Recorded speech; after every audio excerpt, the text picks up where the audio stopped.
Welcome back to the Angry Man Podcast with Jason and Greg. So let's talk about it. Devin the Dream Haney and Eddie Hearn. I want to start off by saying this about Eddie Hearn. If I were a fighter, I would not trust Eddie Hearn at all. We call him Fast Eddie over here.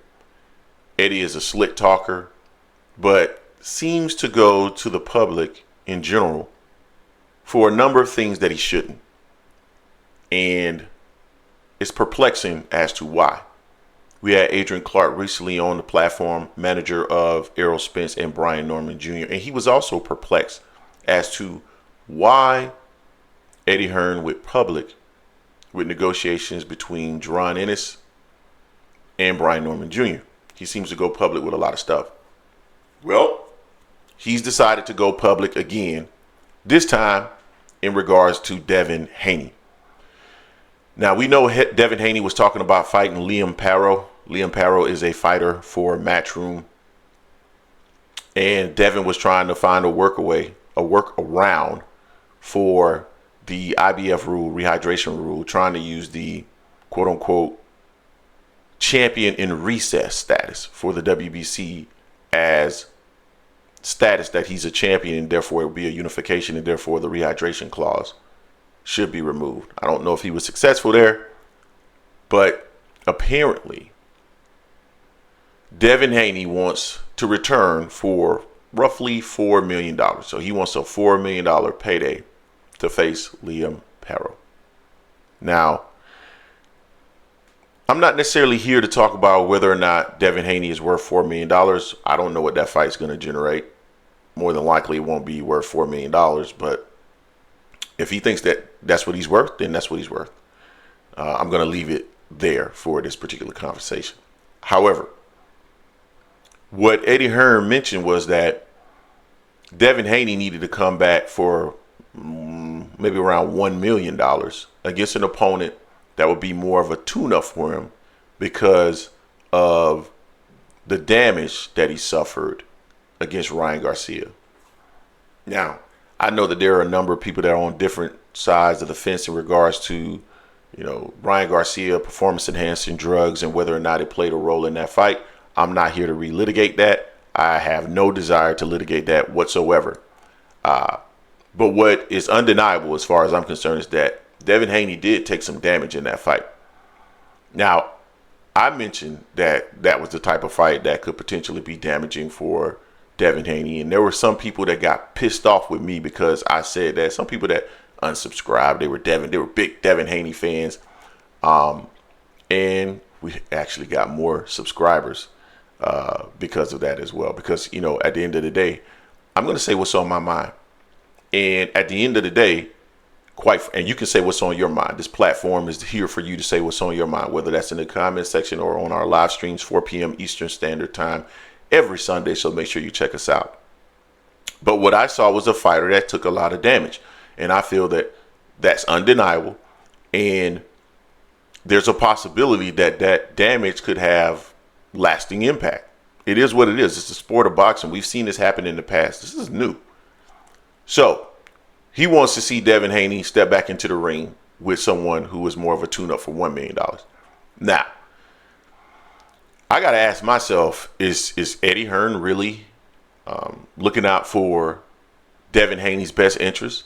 Or is it simply, I don't want to pay you $4 million because I don't believe you're worth $4 million. I believe you're worth $1 million, and let's put you in a ring with someone that's worth $1 million, and then we can talk about whether or not there's an opportunity out there for you to face someone like, I don't know, I'm not going to even throw a name out there, but someone that would generate the type of money that Devin Haney is interested in making. I would say it's probably the former rather than the latter. I would probably say it's more so tied to the fact that he doesn't want to pay him. Simple as that, because he doesn't feel that he's worth that type of money. Devin, I believe, is in a tough situation. And I've said this on several different occasions. I know there's going to be people in the comment section, the Devin Haney sycophants, that are going to be upset. But keep in mind, this platform was one of the few platforms that I saw out there that had Devin Haney winning the fight against Lomachenko.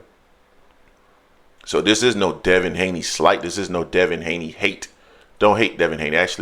Actually rather fond of Devin Haney. Definitely fond of his dad in the way that he promotes him. However, Devin is in a tough situation because Devin was too big for 35. He had to move up to 40. Now it's clear to me that Devin is too big for 40 as well. I mean, he can make the weight, but I mean, he rehydrates to 165 pounds. And to be quite frank with you, I don't even know how that's possible. Like rehydrating that much in 24 hours, that is a lot of rehydration. A lot. I don't know how you do that without, IVs, to be quite honest with you. I think it's dangerous to rehydrate to that quickly.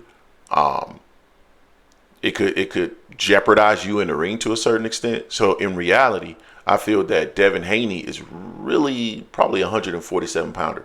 And I believe that's the reason why he came out and said, oh, well, I think that's the reason why he gave up the belt. I think he's looking for ways to, he talked a little bit about the fact that he would maybe fight at some of these own catch weights, 142, 144, whatever. And I think he's stuck between a rock and a hard place because even if he can make 140 pounds again eventually, and I would say in the not so distant future, there's going to be a challenge there to make that weight class. He's going to have to move up to 47.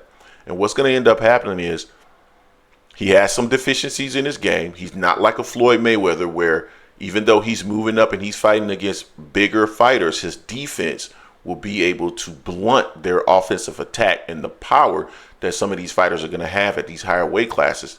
Devin doesn't have that level of defense. And part of his defense is just being the longer fighter, right?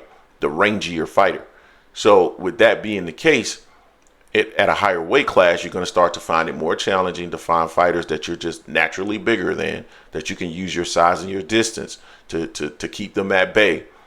He's going to find that more and more challenging. So if he moves up to 47, I think that's a tough spot for him to be in. I think he's going to be in a really tough situation.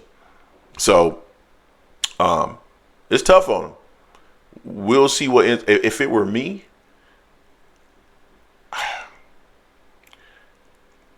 I would, if I was Devin Haney, I'd come back against a soft touch opponent, probably sometime either late this year or early next year, and then I would try to position myself for a rematch with Ryan Garcia. Because all the drama around that fight, that drama makes for great television. That fight, they said it did. Ryan was on record saying it did 500. I've been told it did like high threes. But a rematch, that fight gonna do numbers. That fight's gonna do numbers. With all that drama, with Bill talking, with Ryan talking, with Oscar talking, that fight would do numbers. If it were me, that's the fight that I would be coming back to. Either that or I would take two kind of decent level, or a decent level fight to give Ryan the opportunity to have a tune-up fight, to have that fight sometime in 2025.